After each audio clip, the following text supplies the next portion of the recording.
I walked into what I thought was just a regular family gathering last Thursday evening, only to find myself staring at roughly 20 relatives seated in a perfect half-circle, all eyeing me like I was about to be sentenced for crimes I didn't know I'd committed.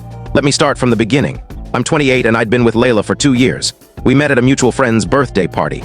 She actually came up to me first, smiling, confident, gorgeous, which at the time felt like winning the lottery. That should have been red flag number 1. She grew up with real money. Not nice upper-middle-class money, but the kind where her parents own multiple properties they sometimes forget about until the tax bill arrives. Her dad, Raymond, owns an investment advisory firm. Her mom, Bate, doesn't have a traditional job, but sits on half a dozen charity boards and treats high society like her full-time career.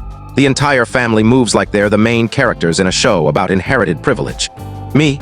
I'm a mid-level analyst at a regional logistics company pulling in $42K a year. I rent a 400-square-foot studio in an aging building that still has original 1970s wiring. My car is a 2015 Toyota that protests loudly every time I hit the brakes. My parents are retired public school teachers living on a fixed income in Ohio. I'm doing okay, paid off my student loans, built a small emergency fund, slowly climbing. Nothing flashy, but I'm free and getting stronger every year. Layla never once acted like the money gap bothered her. She'd happily crash at my place, joke about the endless war I was waging against the cockroaches, and cook with me on my ancient 2-burner stove like it was an adventure. Her family, however, never hid their opinion. From maybe month 4 onward, Bate would fire off pointed questions about my 5-year plan at every dinner. Raymond once cornered me for an entire afternoon to lecture me on the magic of compound interest, speaking very slowly, like I'd never seen a calculator before. Her older sister, Tabitha, constantly side-eyed my clothes. Her brother, Harry, flat out asked if I was with Layla for financial gain, which was hilarious coming from a 25-year-old whose parents gifted him a downtown condo the day he graduated.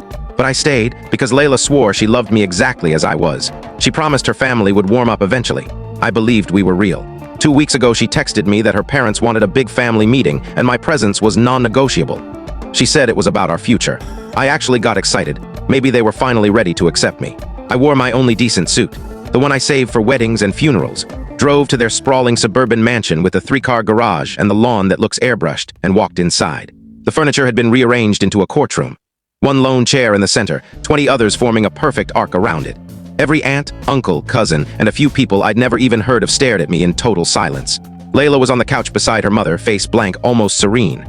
Bates stood first, pearls gleaming, and announced they'd given me more than enough time to prove my worth. They'd done their due diligence, run background checks, and now it was time for honesty. I sat in the empty chair because I still thought this was somehow fixable. Layla wouldn't look at me. Raymond launched into a full PowerPoint-free presentation anyway, complete with printed notes. I can't tell you the full story in short. To watch the full story, click the related link below.